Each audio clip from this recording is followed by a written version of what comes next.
নমস্কার সকলকে, good morning. কেমন আছো তোমরা সকলে? আশা করছি সকলে খুব ভালো আছো। আজকে একটা ছোট্ট ব্লগ তোমাদের সাথে শেয়ার করতে চলেছি। আজকে আমার ভীষণ ব্যস্ততম একটা দিন। দিনের শুরুতেই দেখতে পাচ্ছ আমি পুজো দিতে যাচ্ছি মন্দিরে পুজো দিতে। আমার অনেক দিন ধরে একটা মানসিক পড়েছিল, তো সেটা দেবো করে দেওয়াই হচ্ছিল না।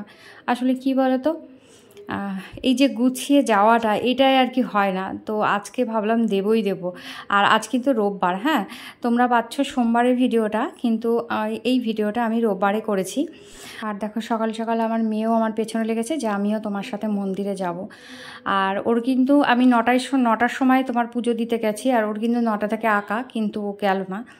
যাই হোক, আমি ওকে পরে দিয়ে আসবো পুজোটা হয়ে গেলে। আর এই হচ্ছে আমাদের মন্দির, খুব জাগ্রত মা শীতলা মন্দির।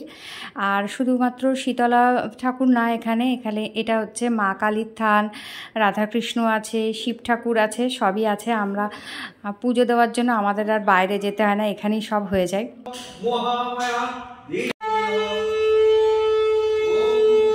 মন্দিরে যে কটা ক্লিপ তোমরা দেখলে সব কটা কিন্তু আমার মেয়ে তুলেছে।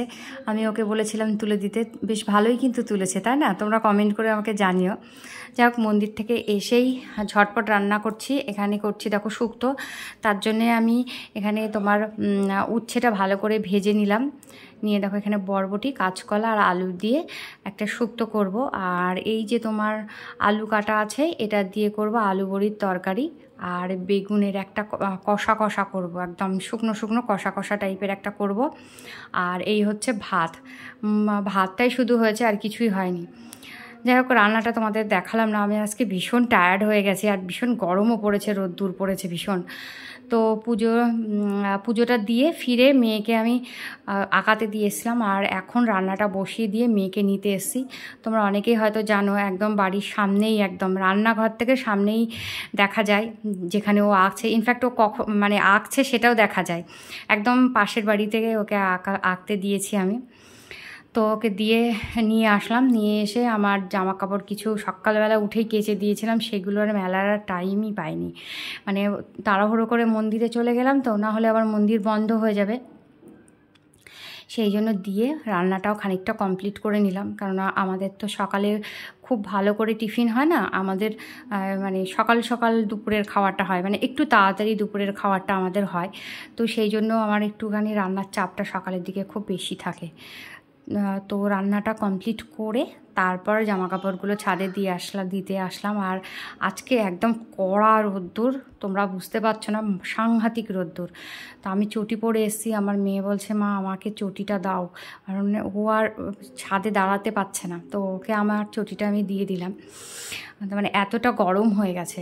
তার মধ্যে আবার তোষকটা মেলে দিয়েছি, জানো তো, এই রোদ্দুরের মধ্যে তোষকটা মেয়ে জল ঢেলে দিয়েছিল তোষকের উপরে, খাটের উপরে, তা আমি আবার রোদ্রে দিলাম। তো আজকে ভীষণ মানে এদিক ওদিক করতে করতে আমার জান বেরিয়ে গেছে।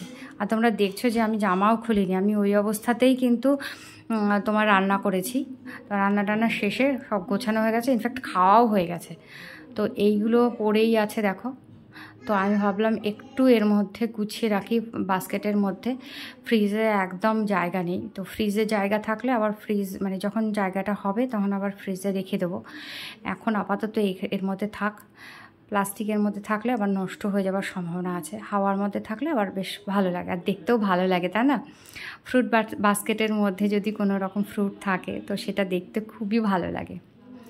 তো এই যে এই গাছটার টবটায় একদম জল নেই। তোমরা অনেকেই আমার গাছ দেখতে ভীষণ পছন্দ করো আর জিজ্ঞাসা করো যে আমার গাছগুলো এত হেলদি কেন। তো আমার ঘরে বেশ আলো বাতাস খেলে, সেটা একটা কারণ, অবশ্যই সেটা একটা কারণ। কারণ একদম অন্ধকার ঘরেও কিছু কিছু গাছ হয়, কিন্তু অতটা ভালো গ্রোথ হয় না। আর আমি খুব বুঝে শুনে জল দিই, যেহেতু অনেক দিন ধরে আমার গাছ আছে তো বাড়িতে। তো সেই জন্য আমি এখন অনেকটা বুঝে গেছি যে কখন জল দিলে গাছে ভালো হবে, গোড়া পচবে না, গাছ অনেক বেশি হেলদি হবে, কি কি সার দেওয়া যায়। তো আমি বাড়িতে কম্পোস্ট তৈরি করছি। আমি তোমাদের এর আগেও ব্লগেও বেশ কয়েকবার বলেছি। তো তৈরি হয়ে গেলে অবশ্যই তোমাদের জানাবো যে আমি কিভাবে কম্পোস্ট করেছি। এছাড়াও বাড়িতে লিকুইড কম্পোস্ট কিভাবে তৈরি করবে, মানে ফার্টিলাইজার, সেটাও তোমাদের একটু দেখাবো। আর গাছের পাতা সব সময়ের জন্য একটু মুছে নেবে, যদি মুছতে না পারো শাওয়ারের জলে একটু স্নান করিয়ে নেবে। গাছে যদি পাতার উপরে যদি তোমার ধুলো পড়ে তাহলে কিন্তু গাছ দেখতে একদম ভাল লাগে না। দেখো কি সুন্দর সতেজ, দেখলে একদম মন ভরে যায়, জানো তো। মনেই হয় না যে বাড়িতে আর কিছুর প্রয়োজন আছে দামি দামি। এই সাধারণ কয়েকটা গাছ দিয়ে ঘরের লুকটাই আমার চেঞ্জ হয়ে গেছে। আচ্ছা, যারা আমার এই ভিডিওটা নতুন দেখছো তাদেরকে আমি বলি যে কেউ যদি দেখতে চাও যে আমার ঘরটাকে আমি গাছ দিয়ে কীভাবে সাজিয়েছি, সেই ব্লগটা কিন্তু আমি শেয়ার করেছি। সবাই খুব ভালোবেসেছো তোমরা, আর যারা নতুন আছো দেখোনি তারা অবশ্যই দেখে নিতে পারো। তো এখন বিকেল হয়ে গেছে, তার মধ্যে আর আমি কিচ্ছু ব্লগ করিনি। আর বিকেলবেলা মানে সন্ধ্যা সন্ধ্যা হয়ে গেছে, তোমাদের বাইরেটা একটু দেখালাম, বেশ ভালো লাগছিলো বাইরেটা। তো এই সুযোগে আমি মানে সন্ধ্যার আগে একটুখানি যা জামা কাপড়গুলো শুকিয়েছে সেইগুলো আমি সব ভাঁজ করে রেখে দিচ্ছি। কি বলো তো, সন্ধ্যার আগে আমি চেষ্টা করি ঘরগুলো একটু গুছিয়ে রাখা।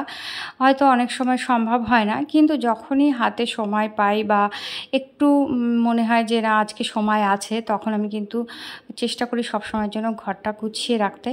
আর সন্ধ্যা যখন দেবে অবশ্যই প্রতি ঘরে একটু আলো জ্বালিয়ে রাখবে, একটা ছোট্ট আলো হলেও জ্বালিয়ে রাখবে। আর প্রবেশদ্বারে অবশ্যই আলো জ্বালিয়ে রাখবে। বলে মা লক্ষ্মী ওখান দিয়েই প্রবেশ করে, মা লক্ষ্মী অন্ধকার জায়গা দিয়ে প্রবেশ করেন না। তো সেই জন্যই আর কি আলো জ্বালিয়ে রাখি। কি বলো তো, যারা রেগুলার বাইরে কাজ করে, মানে যারা চাকরি করে, তাদের পক্ষে তো এত কিছু মানা সম্ভব হয় না। কিন্তু আমরা যারা বাড়িতে থাকি, ফুল টাইম বাড়িটাই ম্যানেজ করি, সংসারটা ম্যানেজ করি, তাদের ক্ষেত্রে এগুলো করাটা অনেকটা সহজ হয়ে যায়। যদি কিছু মেনে সংসারে একটু সুফল হয় তাহলে মানতে দোষ কী, এতে তো আর কারোর ক্ষতি হয় না, আমার তো তাই মনে হয়। আর একটা মানসিক স্যাটিসফ্যাকশান আসে, যে ক্ষেত্রে মানে যেটাতে কিন্তু বেশ একটা মনে হয় যে না আমি কিছু করেছি সংসারের জন্য, আমার সন্তানদের জন্য, আমার হাজব্যান্ডের জন্য, একটা অন্যরকম একটা প্রশান্তি আসে। তো যাই হোক, এবার জামা কাপড় ছেড়ে নিয়ে তোমার একটু দৌড়ে জল দিয়ে দিলাম। আর এই গাছটা না আমি যখনই জল দিই স্নেক প্ল্যান্টটা, তখন একটু জানলার ধারে সকালবেলা রাখার চেষ্টা করি। তো সেটাই আমি গুছিয়ে রাখলাম। আর খাটটা গোছালাম, দেখলে খাটটায় আসলে তোষকটা ওপর থেকে নিয়ে এসে তোষকটা পেতে বেড কভারটা পেতে দিলাম। আর একটু গোছানো না থাকলে দেখতে ভালো লাগে না, বিশেষ করে যদি হঠাৎ করে কোনো লোক চলে আসে, তাহলে কিন্তু তাদের চোখটা আগে গিয়ে ওইটাই পড়বে। তুমি যতই সারা বাড়ি গুছিয়ে রাখো না কেন, যেটা নোংরা আছে সেটার দিকেই তাদের চোখটা বিশেষ করে পড়বে। আমাদের ক্ষেত্রেই চিন্তা করো না, আমরা যদি কারোর বাড়ি যাই তো আমাদের কিন্তু ওই দিকেই বেশিরভাগ চোখটা যায়। যাই হোক, আজকে সন্ধ্যা দেওয়ার মধ্যে দিয়েই ব্লগটা শেষ করব। আজকে আমি আর পাচ্ছি না, ভীষণ টায়ার্ড হয়ে গেছি সারাদিনে। তো সবাই ভালো থেকো, সুস্থ থেকো, পাশে থেকো। Bye bye.